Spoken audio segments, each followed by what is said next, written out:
Ladies and gentlemen, please welcome the Chairman of the Joint Chiefs of Staff, General Dan Kane.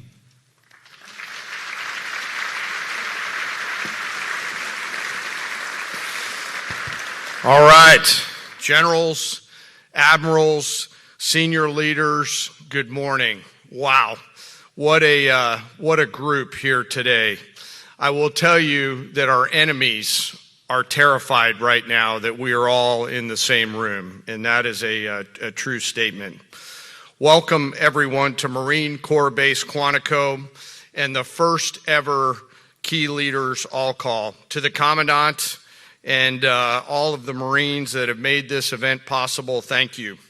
This was no small feat to put this event together in short order, and I'm glad there's pull-up bars just outside. The SEALs in the corner out there are very happy about that. I regret to inform you there will not be a PT test after this event because I know you all would crush it. Last night I had the privilege of joining the Secretary and the Joint Chiefs in honoring 50 Gold Star families at the White House as the President, the First Lady, and our nation honored their loved ones' service and sacrifices.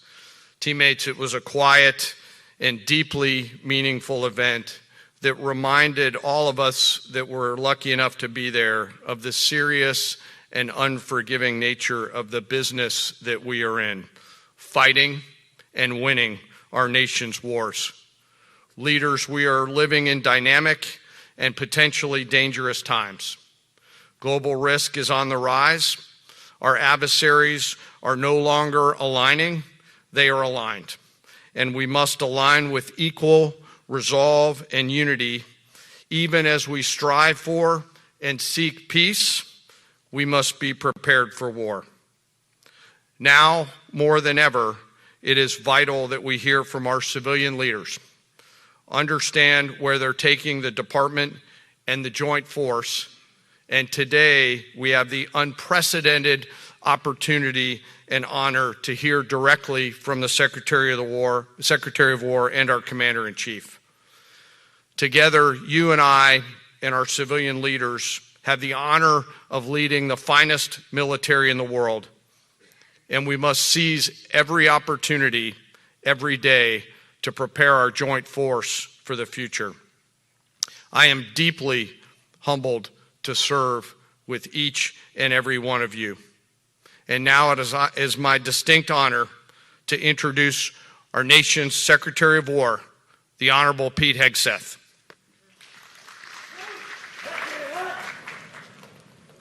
Thank you, Mr. Chairman. Sure. Thank you. Please take your seats.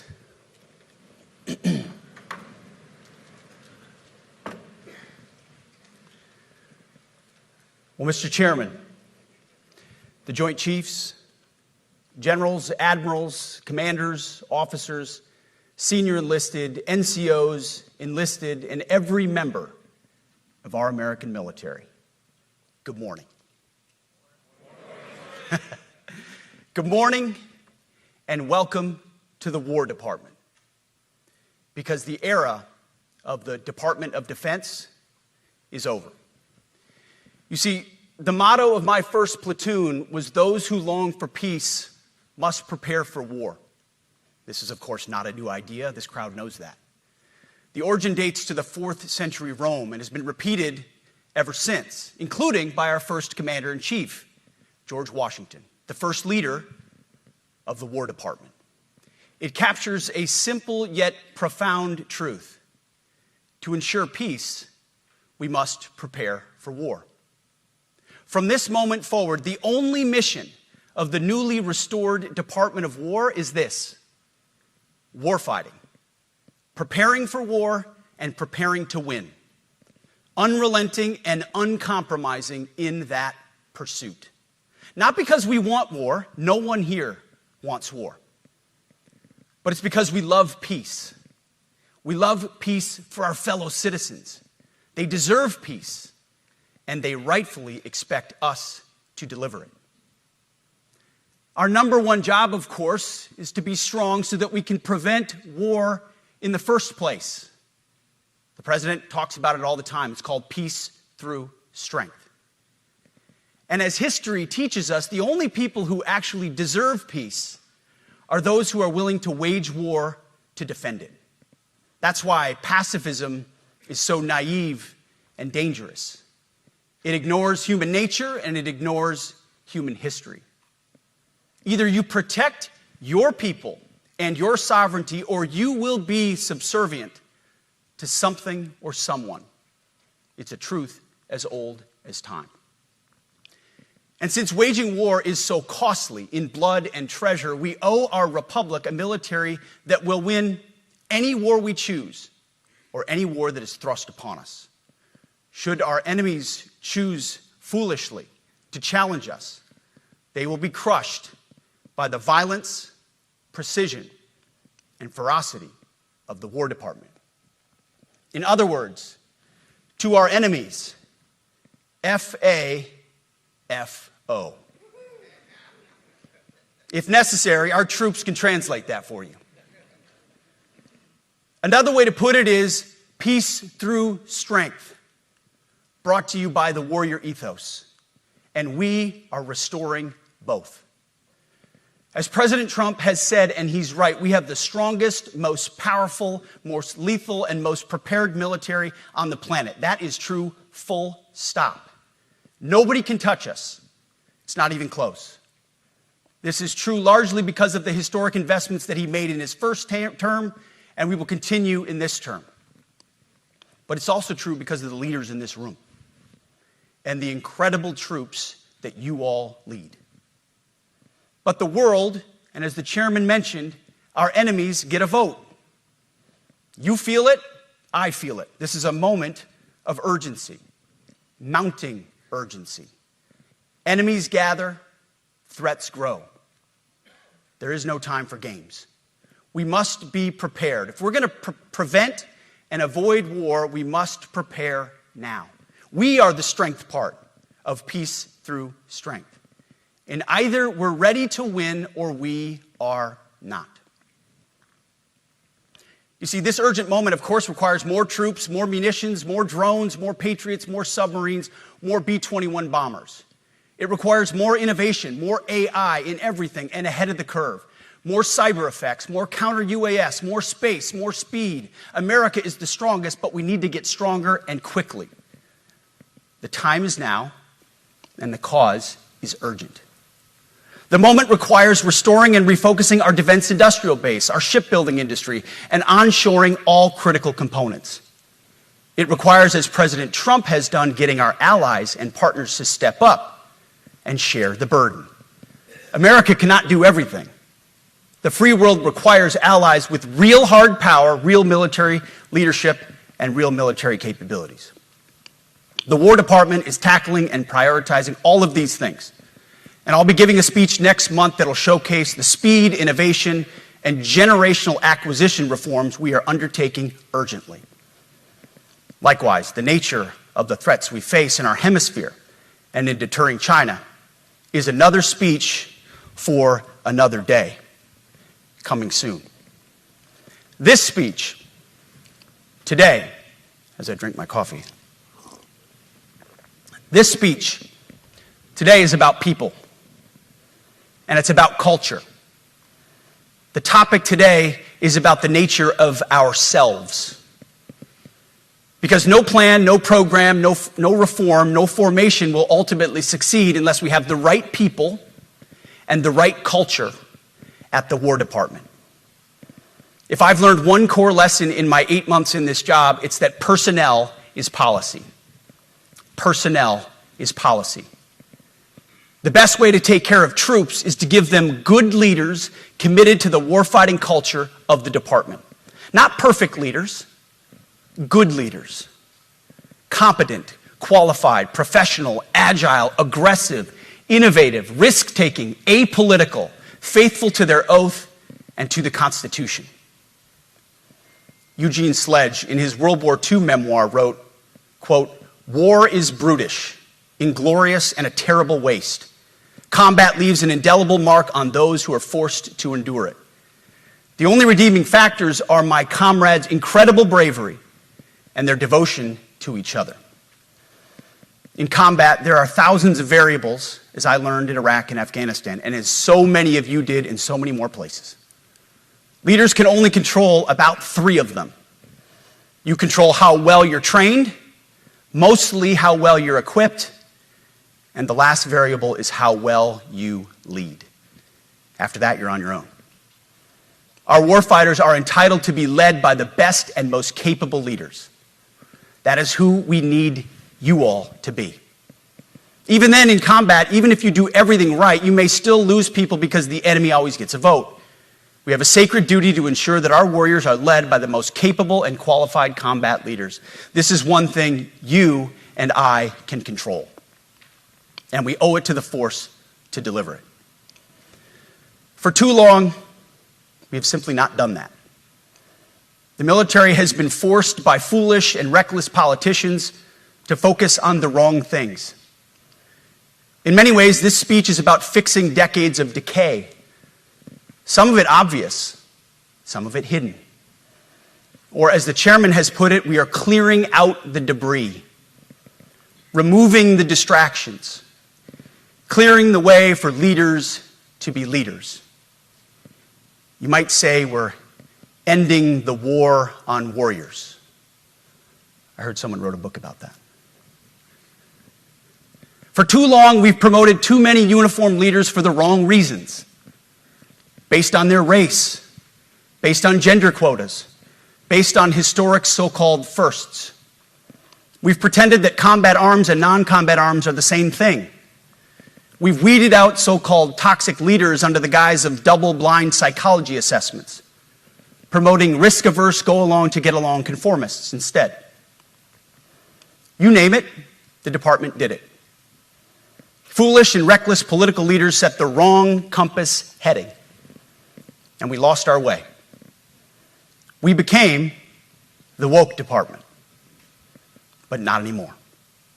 Right now, I'm looking out at a sea of Americans who made a choice when they were young men and young women to do something most Americans will not, to serve something greater than yourselves, to fight for God and country, for freedom and the Constitution.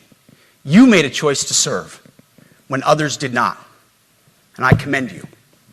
You are truly the best of America.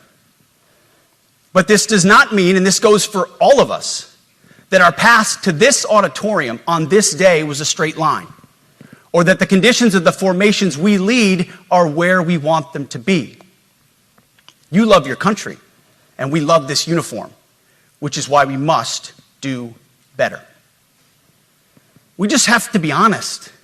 We have to say with our mouths what we see with our eyes, to just tell it like it is in plain English, to point out the obvious things right in front of us. That's what leaders must do. We cannot go another day without directly addressing the plank in our own eye, without addressing the problems in our own commands and in our own formations. This administration has done a great deal from day one to remove the social justice, politically correct, and toxic ideological garbage that had infected our department, to rip out the politics. No more identity months, DEI offices, dudes in dresses. No more climate change worship. No more division, distraction, or gender delusions. No more debris. As I've said before, and will say again, we are done with that shit. I've made it my mission to uproot the obvious distractions that made us less capable and less lethal. That said, the War Department requires the next step. Underneath the woke garbage is a deeper problem, and a more important problem that we are fixing and fixing fast. Common sense is back at the White House, so making the necessary changes is actually pretty straightforward. President Trump expects it. And the litmus test for these changes is pretty simple. Would I want my eldest son, who is 15 years old, eventually joining the types of formations that we are currently wielding? If in any way the answer to that is no, or even yes, but, then we're doing something wrong. Because my son is no more important than any other American citizen who dons the cloth of our nation. He is no more important than your son. All precious souls made in the image and likeness of God. Every parent deserves to know that their son or their daughter that joins our ranks is entering exactly the kind of unit that the Secretary of War would want his son to join.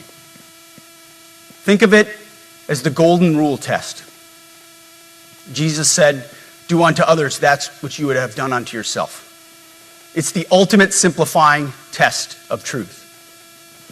The new War Department golden rule is this: do unto your unit as you would have done unto your own child's unit.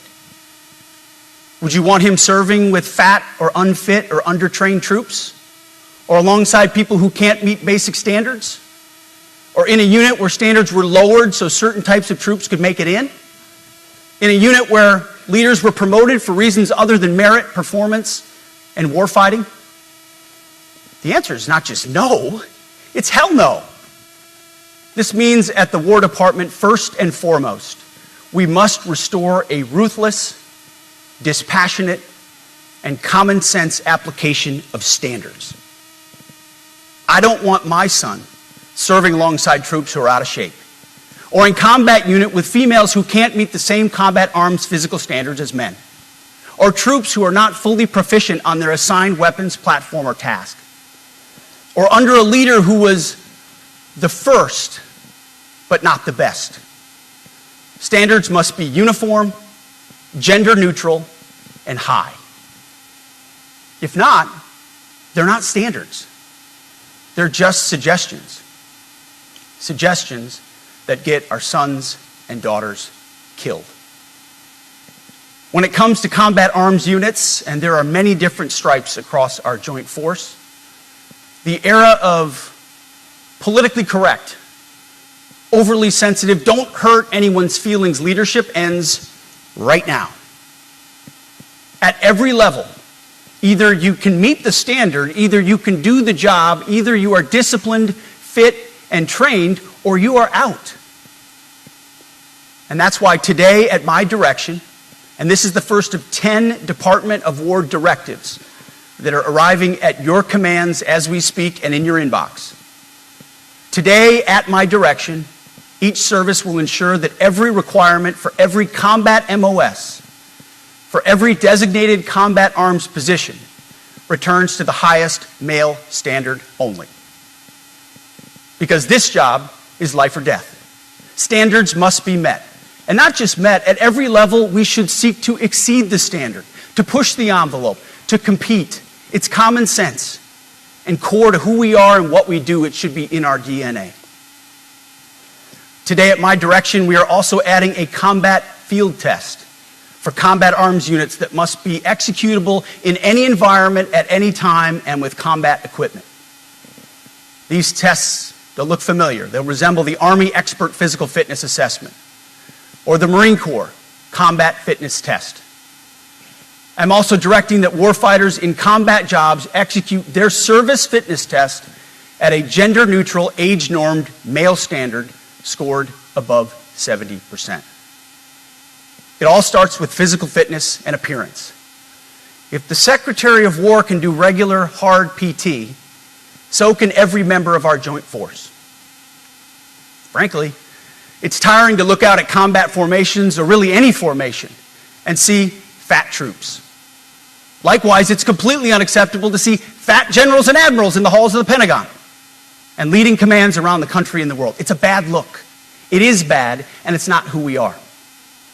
So whether you're an airborne ranger or a chairborne ranger, a brand new private or a 4-star general, you need to meet the height and weight standards and pass your PT test. And as the chairman said, yes, there is no PT test. But today, at my direction, every member of the joint force at every rank is required to take a PT test twice a year, as well as meet height and weight requirements twice a year, every year of service. Also today, at my direction, every warrior across our joint force is required to do PT every duty day. Should be common sense. I mean, most units do that already, but we're codifying it. And we're not talking like hot yoga and stretching. Real hard PT, either as a unit or as an individual. At every level, from the Joint Chiefs to everyone in this room to the youngest private, leaders set the standard. And so many of you do this already. Active, Guard, and Reserve. This also means grooming standards. No more beards, long hair, superficial individual expression. We're going to cut our hair, shave our beards, and adhere to standards. Because it's like the broken windows theory of policing. It's like when you let the small stuff go, the big stuff eventually goes. So you have to address the small stuff. This is on duty, in the field, and in the rear. If you want a beard, you can join Special Forces. If not, then shave. We don't have a military full of Nordic pagans.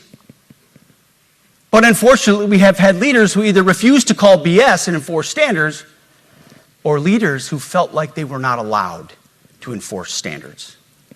Both are unacceptable. And that's why today, at my direction, the era of unprofessional appearance is over. No more beardos. The era of rampant and ridiculous shaving profiles is done. Simply put, if you do not meet the male-level physical standards for combat positions, cannot pass a PT test, or don't want to shave and look professional, it's time for a new position or a new profession. I sincerely appreciate the proactive efforts the secretaries have already taken in some of those areas, service secretaries. And these directives are intended to simply accelerate those efforts. On the topic of standards, allow me a few words to talk about toxic leaders. Upholding and demanding high standards is not toxic. Enforcing high standards, not toxic leadership. Leading warfighters toward the goals of high, gender-neutral, and uncompromising standards in order to forge a cohesive, formidable, and lethal Department of War is not toxic. It is our duty, consistent with our constitutional oath. Real toxic leadership is endangering subordinates with low standards. Real toxic leadership is promoting people based on immutable characteristics or quotas instead of based on merit. Real toxic leadership is promoting destructive ideologies that are an anathema to the Constitution and the laws of nature and nature's God, as Thomas Jefferson wrote in the Declaration of Independence. The definition of toxic has been turned upside down, and we're correcting that. That's why today, at my direction, we're undertaking a full review of the department's definitions of so-called toxic leadership, bullying, and hazing, to empower leaders to enforce standards without fear of retribution or second-guessing. Of course, you can't do like nasty bullying and hazing. We're talking about words like bullying and hazing and toxic. They've been weaponized and bastardized inside our formations, undercutting commanders and NCOs. No more. Setting, achieving, and maintaining high standards is what you all do. And if that makes me toxic, then so be it. Second, today at our direction, we're ensuring that every service, every unit, every schoolhouse, and every form of professional military education conduct an immediate review of their standards. Now, we've done this in many places already, but today it goes across the entire Department of War. Any place where tried and true physical standards were altered, especially since 2015 when combat arms standards were changed to ensure females could qualify, must be returned to their original standard. Other standards have been manipulated to hit racial quotas as well, which is just as unacceptable. This too must end. Merit only. The president talks about it all the time, merit-based. Here are two basic frameworks I urge you to pursue in this process. Standards I call, my staff's heard all about them, the 1990 test and the E6 test. The 1990s test is simple. What were the military standards in 1990? And if they have changed, tell me why. Was it a necessary change based on the evolving landscape of combat? Or was the change due to a softening, weakening, or gender-based pursuit of other priorities? 1990s seems to be as good a place to start as any. And the E6 test. Ask yourself, does what you're doing make the leadership, accountability, and lethality efforts of an E6, or frankly an O3, does it make it easier or more complicated? Does the change empower staff sergeants, petty officers, and tech sergeants to get back to basics? The answer should be a resounding yes. The E6 test, or O3 test, clarifies a lot, and it clarifies quickly. Because war does not care if you're a man or a woman. Neither does the enemy. Nor does the weight of your rucksack, the size of an artillery round, or the body weight of a casualty on the battlefield who must be carried. This, and I want to be very clear about this, this is not about preventing women from serving. We very much value the impact of female troops. Our female officers and NCOs are the absolute best in the world. But when it comes to any job that requires physical power to perform in combat, those physical standards must be high and gender neutral. If women can make it, excellent. If not, it is what it is. If that means no women qualify for some combat jobs, so be it. That is not the intent, but it could be the result, so be it. It will also mean that weak men won't qualify because we're not playing games. This is combat. This is life or death. As we all know, this is you versus an enemy hell-bent on killing you. To be an effective, lethal fighting force, you must trust that the warrior alongside you in battle is capable, truly physically capable of doing what is necessary under fire. You know this is the only standard you would want for your kids and for your grandkids. Apply the War Department Golden Rule, the 1990 test, and the E6 test, and it's really hard to go wrong. Third, we are attacking and ending the walking on eggshells and zero defect command culture. A risk-averse culture means officers execute not to lose instead of to win. A risk-averse culture means NCOs are not empowered to enforce standards. Commanders and NCOs don't take necessary risks or make tough adjustments for fear of rocking the boat or making mistakes. A blemish-free record is what peacetime leaders covet the most, which is the worst of all incentives. We, as senior leaders, need to end the poisonous culture of risk aversion and empower our NCOs at all levels to enforce standards. Truth be told, for the most part, we don't need new standards. We just need to reestablish a culture where enforcing standards is possible. And that's why today, at my direction, I'm issuing new policies that will overhaul the IG, EO, and MEO processes. I call it the No More Walking on Eggshells policy. We are liberating commanders and NCOs. We are liberating you. We are overhauling an Inspector General process, the IG, that has been weaponized, putting complainers, ideologues, and poor performers in the driver's seat.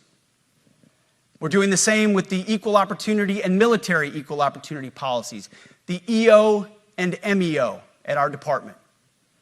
No more frivolous complaints, no more anonymous complaints, no more repeat complainants, no more smearing reputations, no more endless waiting, no more legal limbo, no more sidetracking careers, no more walking on eggshells. Of course, being a racist has been illegal in our formations since 1948. The same goes for sexual harassment. Both are wrong and illegal. Those kinds of infractions will be ruthlessly enforced. But telling someone to shave or get a haircut or to get in shape or to fix their uniform or to show up on time or to work hard, that's exactly the kind of discrimination we want. We are not civilians. You are not civilians. You are set apart for a distinct purpose. So we, as a department, need to stop acting and thinking like civilians and get back to basics and put the power back in the hands of commanders and NCOs. Commanders and NCOs who make life and death decisions Commanders and NCOs who enforce standards and ensure readiness. Commanders and NCOs who in this War Department have to look in the mirror and they have to pass the golden rule test. My kids, your kids, America's sons and daughters.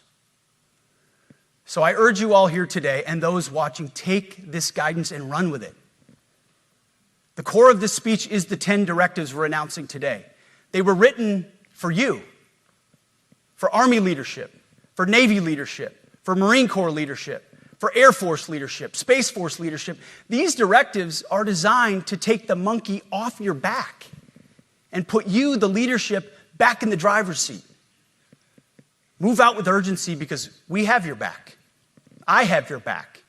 And the Commander-in-Chief has your back. And when we give you this guidance, we know mistakes will be made. It's the nature of leadership. But you should not pay for earnest mistakes for your entire career. And that's why today, at my direction, we're making changes to the retention of adverse information on personnel records that will allow leaders with forgivable, earnest, or minor infractions to not be encumbered by those infractions in perpetuity. People make honest mistakes, and our mistakes should not define an entire career. Otherwise, we only try not to make mistakes, and that's not the business we're in. We need risk takers and aggressive leaders and a culture that supports you. Fourth, at the War Department, promotions across the Joint Force will be based on one thing: merit. Colorblind, gender-neutral, merit-based. The entire promotion process, including evaluations of warfighting capabilities, is being thoroughly re-examined. We've already done a lot in this area, but more changes are coming soon. We'll promote top-performing officers and NCOs faster and get rid of poor performers more quickly. Evaluations, education, and field exercises will become real evaluations, not box checks, for every one of us at every level. These same reforms happened before World War II as well. General George Marshall and Secretary of War Henry Stimson did the same thing. And we won a world war because of it.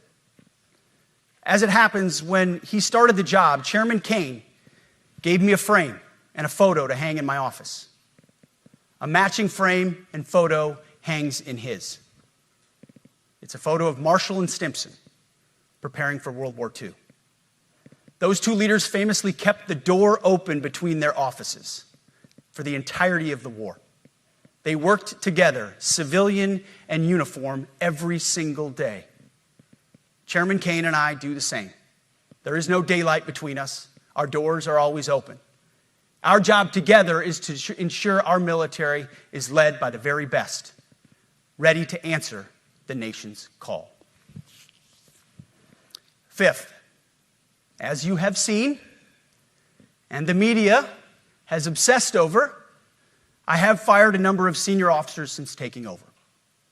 The previous chairman, other members of the Joint Chiefs, combatant commanders, and other commanders. The rationale for me has been straightforward.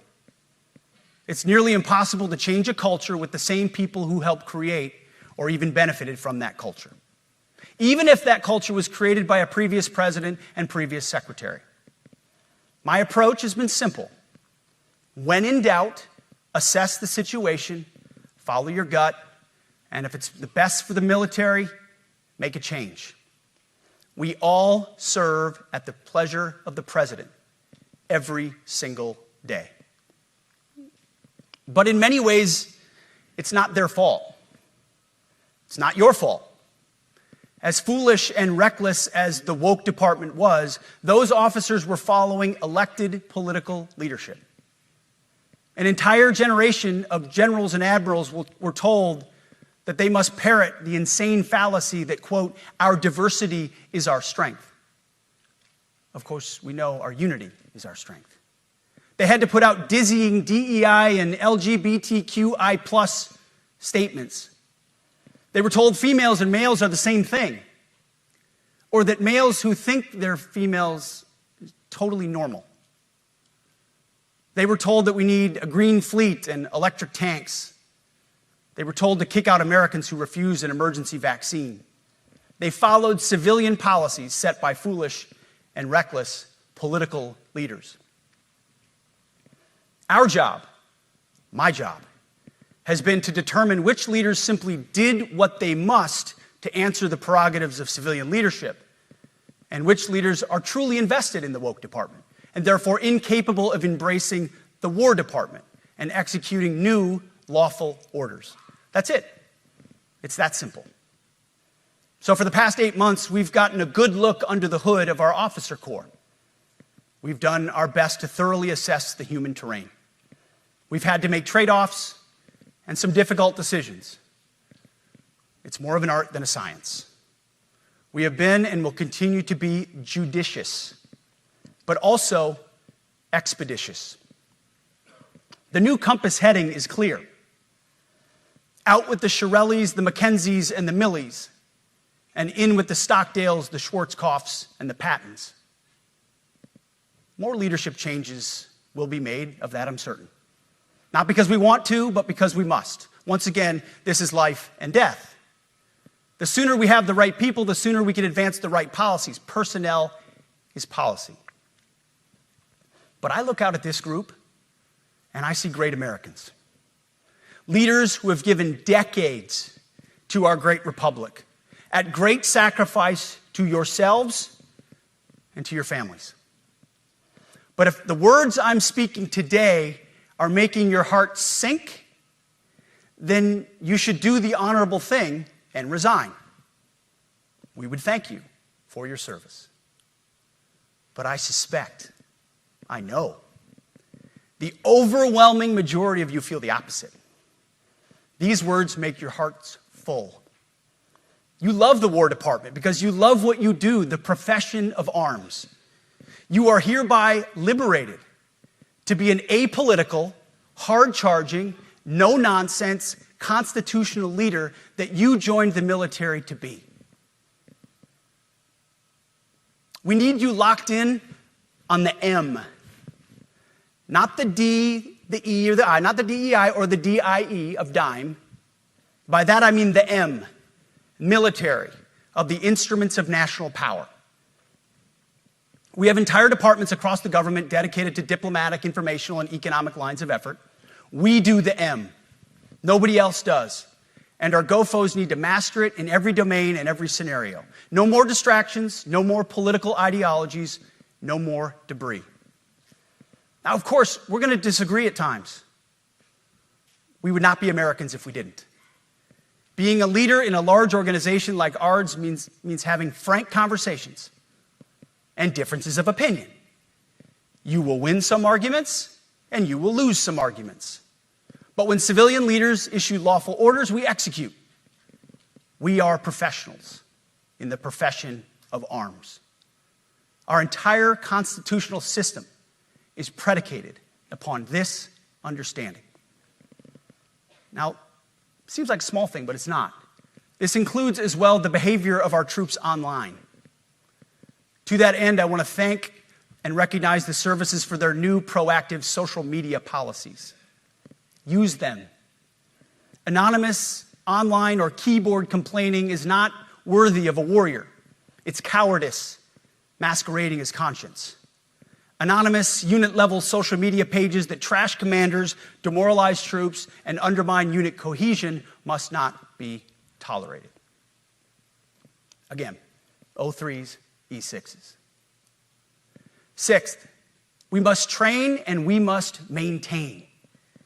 Any moment that we are not training on our mission or maintaining our equipment is 3 or 4 days, we'll see how it is. All of the Arab countries are signed up. The Muslim countries all signed up. Israel's all signed up. We're just waiting for Hamas. And Hamas is either going to be doing it or not. And if it's not, it's going to be a very sad end. And is there a deadline, Mr. President? Is there room to negotiate, or is this a take it or leave it deal? Is there room to negotiate with Hamas, or is this a take it or leave it deal? You know, with Hamas, we want very simple. We want the hostages back immediately. And we want some good behavior. And, you know, it's pretty simple. You don't get simpler. Think of it. We've signed every country in the Middle East. This was like an impossible thing. It's never been done before. This is more than Gaza. Gaza was big stuff, but Gaza is a piece of it. And if they reject the deal, you said that Israel has your backing to do whatever they need to do. What do you envision that I will let them go and do what they have to do. They can do it pretty easily. I would let them go and do what they have to do. You know, we've killed about 25,000 Hamas, so certainly they paid a big price for October 7th. And this is a whole new group. You know, they come in and they come in and they keep coming. But this is a whole different group. And their leadership has been killed 3 different times. So they paid a big price. We hope that they're going to have a nice, calm life. Maybe it won't happen. But if it does, it'll be one of the greatest things ever to happen. We'll have actual peace in the Middle East. Are you preparing to take strikes against drug gangs in Venezuela, sir? We'll see what happens with Venezuela. Venezuela has been very dangerous with drugs and with other things.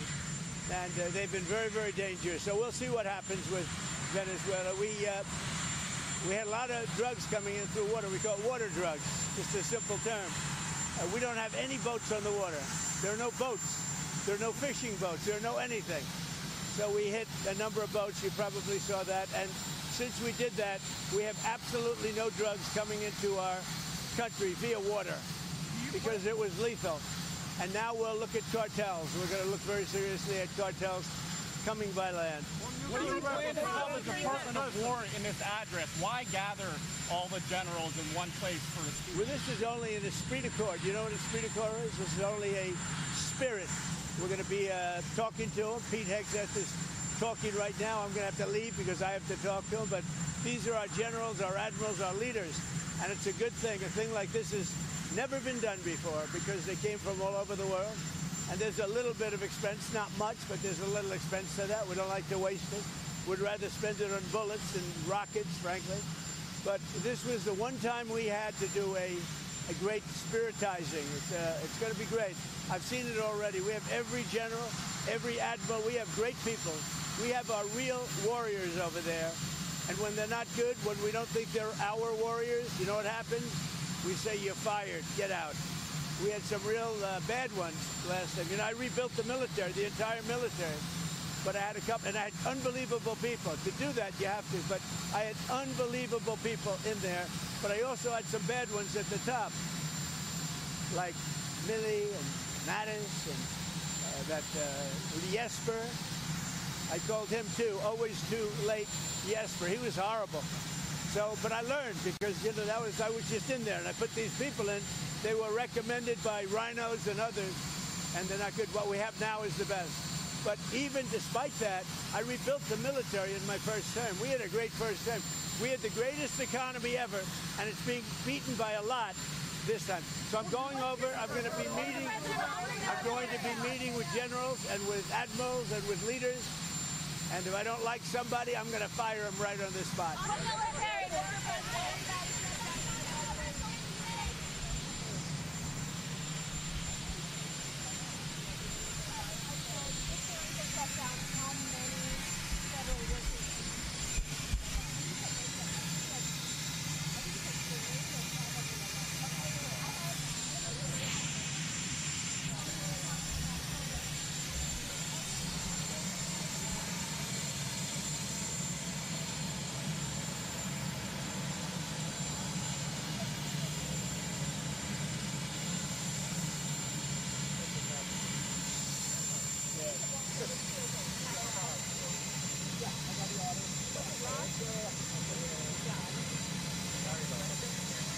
I didn't even know this. I don't know. Yeah, I'm sure it's fine. Yeah. What did he say? He said, let me say here. When he talked about the meeting, he talked about Gaza, he talked about the war in